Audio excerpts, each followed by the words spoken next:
అలాగే స్వామివారి దేవుని క్షేత్రంలో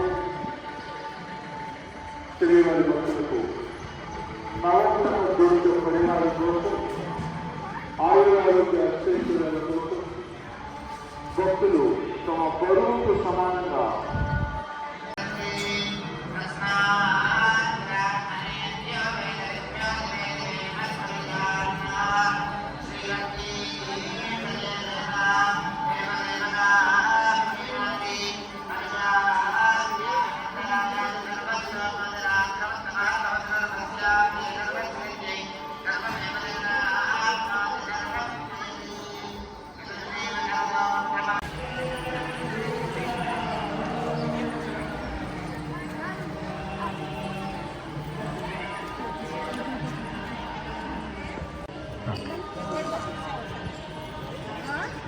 గాయస్ స్వర్ణగిరి టెంపుల్కి వచ్చాము. ఇక్కడ ఉంది కదా అది పార్కింగ్. ఇక్కడనేమో మొబైల్స్ అండ్ లడ్డూస్ కావాలన్నా ఏదైనా ఇక్కడ తీసుకోవచ్చు. మొబైల్స్ అక్కడ పెట్టుకోవాలి లోపల. మొబైల్స్ గర్భగుడిలోకి అవైలబుల్ లేదు, చుట్టుపక్కల మొత్తం యూజ్ చేసుకోవచ్చు. సో కార్స్ అయితే అక్కడ పార్క్ చేయాలి. ఇది ఎంట్రన్స్, అంటే స్టార్టింగ్ ఇక్కడ నుంచి ఎంటర్ అవ్వాలి. సో ఇక్కడ లైన్స్ ఉన్నాయి కదా, ఈ లైన్ త్రూ మనం లోపలికి వెళ్ళాలన్నమాట. ఇట్లా సో ఇట్లా లోపలికి వెళ్ళిన తర్వాత మీకు ఇక్కడ ఉంది కదా ఇది, అది గర్భగుడి అన్నమాట. ఇక్కడ కనిపిస్తుంది కదా, నేను జూమ్ చేసిన పైన గోల్డ్ కలర్ కనిపిస్తుంది కదా, అది గర్భగుడి అన్నమాట. ఇక్కడ గజస్తంభం ఉంది కదా, ఇది గజస్తంభము. సో ఇట్లా లైన్లోకి వెళ్ళేసి అటు సైడ్ వెళ్ళాలన్నమాట. ఇంకొకటి ఇక్కడ కొన్ని రూల్స్ ఉన్నాయి లోపలికి వెళ్ళాలంటే. అమ్మాయిలు అయితే జుట్టు వేసుకొని వెళ్ళాలంట, జుట్టు మొత్తం అల్లుకొని వెళ్ళాలి. చేసి చున్నీ గిన్నె ఏమైనా ఉంటే చున్నీ కూడా మంచిగా కవర్ చేసుకొని వెళ్ళాలి. ఎట్లా పడితే అట్లా రావద్దంటే ఇక్కడికి ట్రెడిషనల్గానే రావాలంట. అదొకటి ఉంది రూలు. అబ్బాయిలకి అంత రూల్స్ ఏం లేవు, నీట్గా డ్రెస్ వేసుకొని వస్తే సరిపోతుంది. సో బయటనైతే ఇట్లా ఉన్నాయి. ఇవి నాకు తెలిసి రూమ్స్ అనుకుంటాను, నేను రూమ్స్ అని అనుకుంటున్నాను, కానీ ఏంటో నాకు ఎగ్జాక్ట్లీ తెలియదు. సో ఆర్కిటెక్చర్ అయితే చాలా వేరే లెవెల్ అది. ఆర్కిటెక్చర్ ప్రెసిజన్ కానీ, ఆ డిజైన్స్ కానీ, చెక్కటం కానీ, అది చెక్కినవి కాదనుకుంటే గ్రానైట్, అది మెషిన్తో కట్టింగ్ అనుకుంటా, అందుకే అంత పర్ఫెక్షన్ ఉంది. సో ఇది చుట్టుపక్కల. ఇక్కడ నుంచి మనకి ఎంట్రన్స్ అవుతుంది, ఎంటర్ అయ్యి అక్కడికి లోపలికి వెళ్తారు అన్నమాట. ఇది రథం, ఇక్కడ ఉంది రథం వచ్చేసి దేవుంది. సో ఇక్కడ బయట ఇంకొకటి ఏముందంటే శ్రీ వాసవి అమ్మవారి సన్నిధి, ఇది వాసవి దేవి. ఇక్కడ కొన్ని ఇట్లా ఏనుగులు, ఆవులు ఇట్లా ఉన్నాయి, మీరు చూసుకోవచ్చు. అట్లా పెట్టారు, మొత్తం గ్రానైట్ తోటే ఉంది. ప్రెసిషన్ అయితే వేరే లెవెల్ ఉంది, కట్టింగ్ కానీ ఆర్కిటెక్చర్ చూడండి. ఇది చాలా హైట్లో ఉంది, మొత్తం కొండపైన కట్టారు. ఇది చూపిస్తాను ఎంత హైట్లో ఉందో మీకు చూపిస్తాను. అక్కడ ఒకటి గ్లాస్ తోటి ఒకటి ఉంది రూము, అదేంటో నాకు అర్థం కావట్లేదు.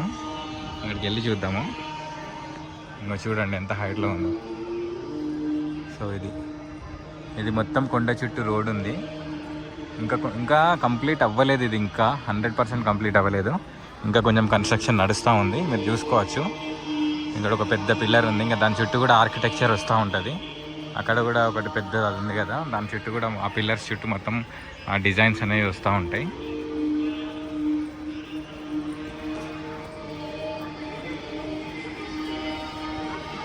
ఇవి దీపాలు ఉన్నాయి మొత్తం చూడండి. ఈ గ్లాస్ పక్కన మొత్తం దీపాలు ఉన్నాయి, ఇట్లా దీపాలు పెట్టేవి మొత్తం. దీని చుట్టూ దీపాలు పెడతారేమో, మీకు కనిపిస్తున్నాయా? మొత్తం దీపాలు ఉన్నాయి. ఇదిగోండి కనిపిస్తున్నాయా దీపాలు? మొత్తం దీపాలు ఉన్నాయి ఇట్లానే మొత్తం.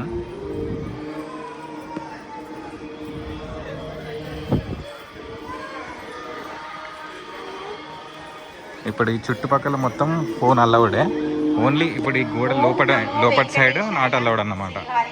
సో పూజ అయిపోయిన తర్వాత, అంటే పూజ అయిన సెన్స్ పోయి దర్శనం చేసుకున్న తర్వాత మనం బయటకు వచ్చేటప్పుడు మనకి ప్రసాదం ఇస్తారు.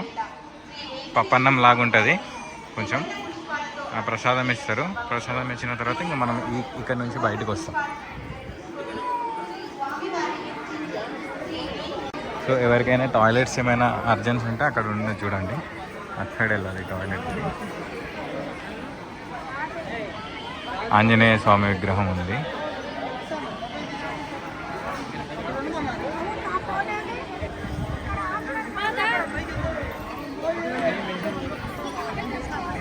ఇంకా అటు సైడ్ వెళ్దాం.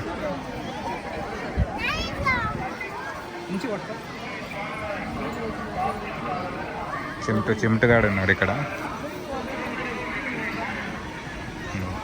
ఇక్కడ కూడా ఒక పెద్ద దీపం లాగా ఒక 7 లేయర్స్, అంటే 7 కొండల స్వామి అంటే అట్లా 7 కొండల్లాగా ఒక 7 లేయర్స్ ఆఫ్ దీపాలు అట్లా ఉన్నాయి. మీరు చూసుకోండి, 1 2 3 4 5 6 7 లేయర్స్ ఉన్నాయి దీపాలు. అక్కడ ఫౌంటైన్ ఉంది, ఇక్కడ ఒక ఫౌంటైన్ ఉంది, వాటర్ ఫౌంటైన్. సో ఇక్కడ ఏంటంటే ఇట్లా ఇట్లా పువ్వులతోటి ఇట్లా తెచ్చి ఇట్లా మొక్కుతూ ఉన్నారు అక్కడ పువ్వులు వేసి.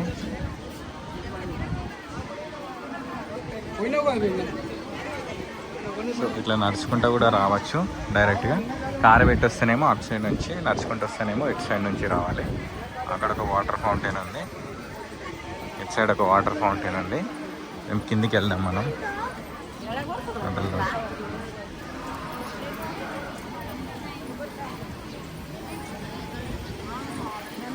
సో అక్కడ బ్లాక్ కలర్ది ఇంకొకటి ఉంది కదా, అది కూడా మనకి దాంట్లో కూడా దీపాలు పెడతారేమో నాకు తెలిసి, కొంచెం షేప్ అట్లనే ఉంది. సో ఇక్కడ మధ్యలో దేవుడు ఉన్నాడు, దేవుడి పైన మొత్తం వాటర్ కొడుతూ ఉంటుంది అన్నమాట. ఇట్లా కనిపిస్తుంది కదా, ఇట్లా సెట్ చేశారన్నమాట. ఇట్లా వాటర్ కొడుతూ ఉంటుంది ఇక్కడ నుంచి. నరసింహస్వామి దేవుడు ఉన్నాడు స్టార్టింగ్లో. అటు సైడ్ ఇంకొక దేవుడు ఉన్నాడు, ఆ దేవుడిని కూడా చూపిస్తాను. భువారహ, శ్రీ భువారహ మండపం. ఈ దేవుడు ఇక్కడ ఉన్నాడు. మంచి కిందికి వెళ్ళామనుకో, మనకి నీటి మధ్యలో దేవుడు ఉంటాడు. చూడొచ్చు, చాలా బాగుంటుంది అసలు, వేరే లెవెల్ ఉంటుంది. అసలు వాటర్ కూడా బ్లూ కలర్ ఉంటాయి చూడండి.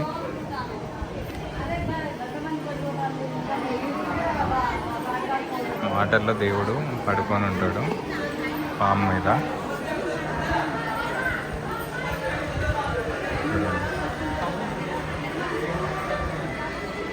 దగ్గరగా కూడా చూపిస్తాను.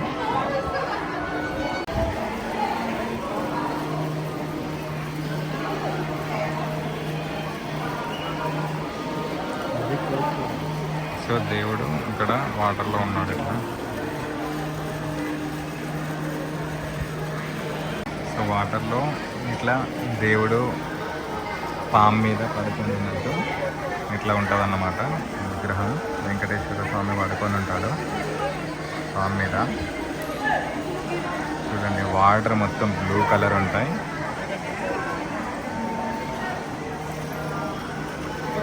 ఇట్లా ఉంటుంది. ఇదేంటంటే ఒకవేళ ఆటోలో కానీ బస్సులో కానీ ఎట్లయినా వస్తే ఇట్లా నడుచుకుంటే పైకి రావచ్చు, నడుచుకుంటే కిందికి వెళ్ళవచ్చు. అక్కడేమో దేవుని పాదాలు ఉన్నాయి కనిపిస్తున్నాయి. అక్కడ దేవుని పాదాలని అట్లా పెట్టారు. సో అక్కడ కూడా మొక్కుతూ ఉంటారు అన్నమాట.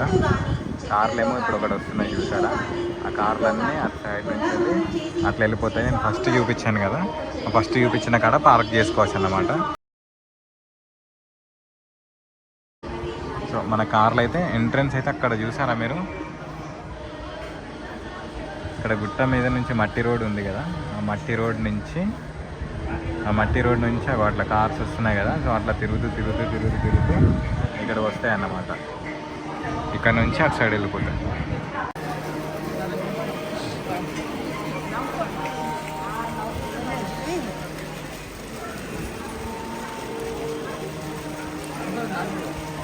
ఇందాక బ్లాక్ కలర్ స్తంభం చూపించాను కదా, సో దాని కింద నుంచి ఇట్లా దీపాలు పెడుతున్నారు అన్నమాట.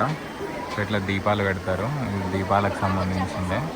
సో ఇట్లా కింద అందరూ వచ్చేసి ఆ వత్తులతోని దీపాలు పెడతా ఉన్నారు.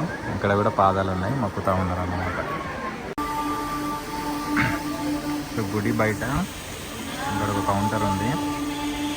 ఆ కౌంటర్లో లడ్డు, పులిహోర, మహాలడ్డు అని ఉంది. మహాలడ్డు వచ్చేసి 200 రూపీస్, పులిహోర వచ్చేసి 20 రూపీస్, లడ్డు వచ్చేసి 50 రూపీస్ అన్నమాట. టేస్ట్ అయితే చాలా బాగుంది పులిహోరది. లడ్డు ఇంకా టేస్ట్ చేయలేదు. ఇక్కడ ఇంకొక వాటర్ ఫౌంటైన్ ఉంది, ఇక్కడ హ్యాండ్ వాష్ చేసుకోవడం ఉంది. ఇటు సైడ్ వచ్చేసి టికెట్స్ ఉన్నాయన్నమాట, టికెట్ కౌంటర్ ఇది. ఇది మన ఎంట్రన్స్ ఉంది కదా, ఎంట్రన్స్లో నుంచి గుడి బయటికి వచ్చిన తర్వాత ఇక్కడ టికెట్స్ ఉన్నాయి, టికెట్ కౌంటర్ ఉంది ఇంకొకటి. సో అన్ని రకాల టికెట్స్ అంటే గుడికి సంబంధించి పూజలకు సంబంధించిన అన్ని టికెట్స్ ఇక్కడ తీసుకోవాలన్నమాట.